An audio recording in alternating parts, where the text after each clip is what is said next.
Hey everyone, and welcome back to the Aether Hub. I'm Simon, bringing you more Magic the Gathering lore. Today we mark the beginning of the official Zendikar Rising storyline with the return of weekly article installments that I'll be breaking down and providing to you guys in video synopsis form. Remember to support this channel and never miss out on the latest chapter of Zendikar Rising lore. Hit that notification bell and you'll always know when we release a new video. And with that, let's get into Chapter 1 in the heart of the Skyclave.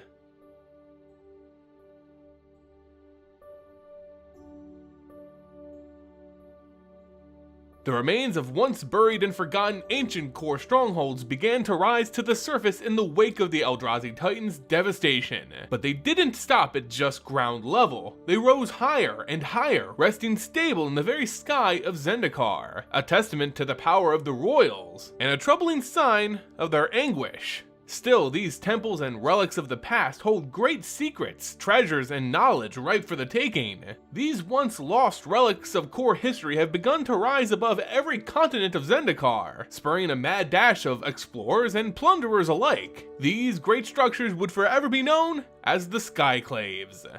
Nahiri, bearing witness to their ascension, recollects on the core's once mightiest strongholds now laid to floating rubble. Remember, Nahiri is old, an old walker as we call them, a being who existed prior to the Mending. She was alive back when the core established a mighty empire on Zendikar, but these trinkets and windows to the past are all Nahiri has left of that legacy. Still, she remembers the great power these time-lost places once and still very well hide, powers that could help save Zendikar from itself. As she uses her lithomancy to climb into the sky towards her destination, the very symptom she looked to cure attacked. The Roils, the raging elemental forces, the strong arm of Zendikar's world soul, reached out and toppled Nahiri's creation, a ladder, towering pillars of stone and earth. Of course, being a master of all things stone, Nahiri bested this first of many tests. But still, it stood as the cause of her current worry. The Eldrazi had stirred something unsettling within Zendikar, and the Roils acted mercilessly and without control.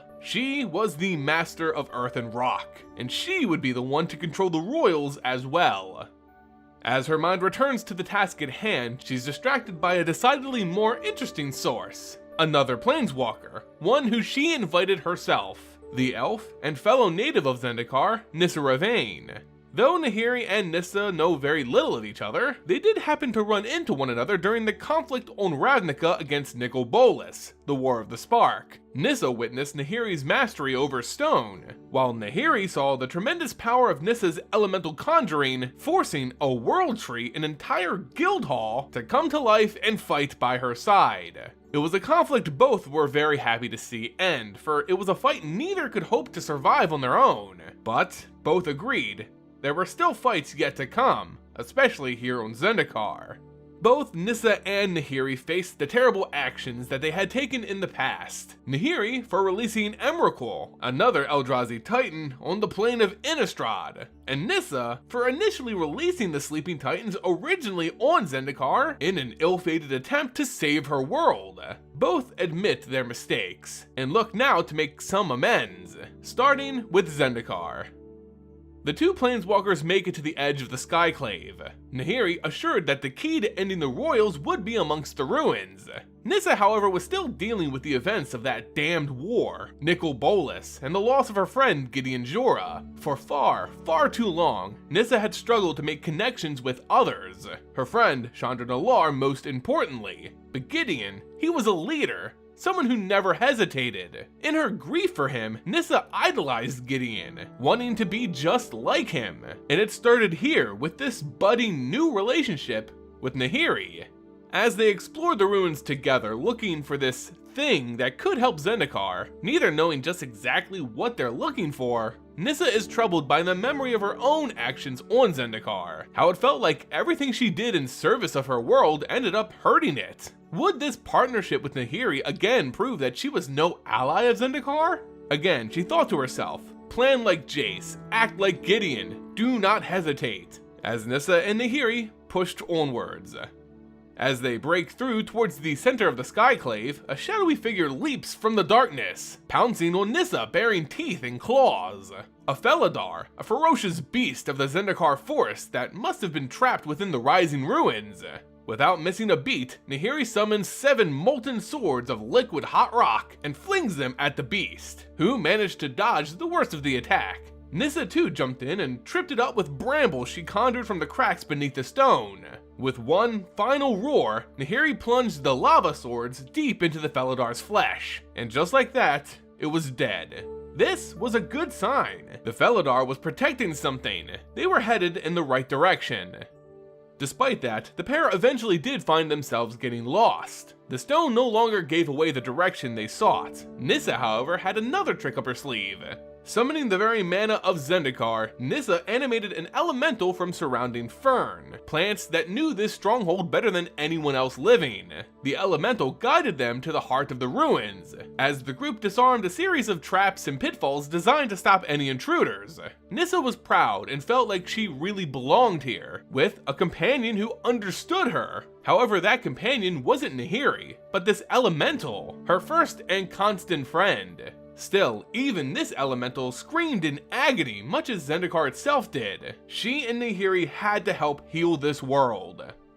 A little bit deeper, a little bit further, they had finally found it. The center of the stronghold, the heart, and what Nahiri referred to as a key. It was an artifact, a means to unlock something the ancient core text called a lithoform core. An object, by Nahiri's own words, is powerful but also very dangerous.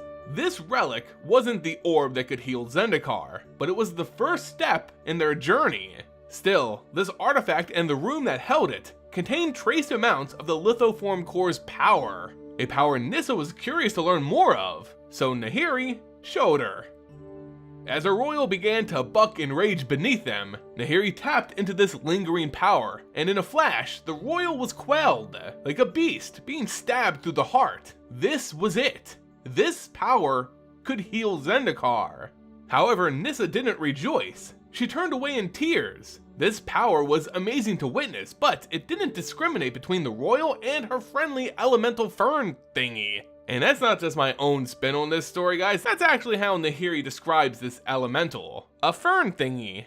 But this elemental she summoned that understood her, it had its own feelings and memories of the land. The key had destroyed it. This power obliterated it, and Nahiri was completely indifferent. She couldn't feel the connection that Nissa felt. To Nahiri, it was like she cut down a tree, but Nissa felt like she witnessed the murder of a friend.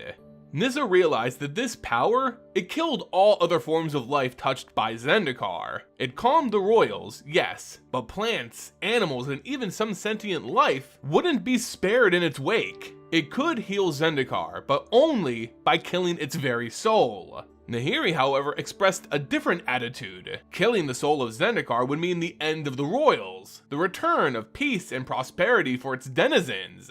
If that was the case, then she would gladly make that decision every single time. The two planeswalkers were at a crossroads. One looked to protect Zendikar as its guardian, knowing the world during a time of no royals and how beautiful the cities once were, while the other knew the beauty of Zendikar as it is today, both in pain but also healing, wild and free. Nahiri was the protector of what was, and Nissa protected what is. Nissa tried to take this key away from Nahiri, determined to stop its use and the use of this mysterious orb to purge Zendikar of its soul. Nahiri didn't hesitate, attacking with pillars of stone directed at an ally so quickly turned enemy. Nissa dodged, but barely. As Nahiri erected a wall between the two, she made her escape. Nissa again thought like Gideon. What would he do in this situation? He'd get help, and with that she planeswalked away. She found herself back on Ravnica, a world she admired for its beauty despite being essentially one big city. Still, this plane had no love for her. She was crucial in the defeat of Nicol Bolas and the war which devastated countless lives here. However, the means in which she contributed, raising an ancient world tree and guild hall to fight and die in this conflict, left many with a soured opinion of this foreign elf. Still, she walked through the streets towards her destination, the home of Jace Beleren. Though Nissa had effectively quit and left the Gatewatch, she had no other place to turn. These were her friends, though she suspected many didn't think kindly of her, especially Chandra. But Jace, to her surprise, welcomed her back with a smile and open arms. Nissa, once so cool and calm, acted more with emotion and purpose now, with a drive and determination she didn't show before, like Gideon would have, and ultimately, she asked Jace for help. She began to discuss of Nahiri, of Zendikar's royal and soul, and the loss of the elementals, and this orb which held so much power coveted by the self-proclaimed guardian of Zendikar. Jace, sensing a new puzzle to solve, jumped to his scrolls looking for anything on ancient core relics, anything regarding this lithoform core. But he wasn't listening to Nissa, listening and feeling her plight. He, again, was being selfish. Nissa, conjuring a forcefulness not ever seen before, stopped Jace in his mad scramble for information, trying her hardest to share her feelings towards the elementals. How this wasn't a game, how it wasn't a puzzle, a feeling she knew Jace would never really truly connect with. Jace did calm down, and he did understand her connection to the elementals. He felt her love for them, but she was also very right. He could never truly understand. With that, Nissa left back to Zendikar, determined to either convince Nahiri to destroy this orb, or, if it came to it, stand against her. Jace sat alone in his Ravnica sanctum, thinking back on his friends, the Gatewatch, and that damned War of the Spark, and thinking of the lies he had kept from them, that Nicol Bolas was still alive, no longer a planeswalker and jailed forever in a pocket plane, but still very much alive. It was a lie he was forced to keep from them, but that only meant that he was more determined than ever to help each and every single one of them in whatever they needed. In that mindset, he was now bound to this quest. Jace was headed to Zendikar.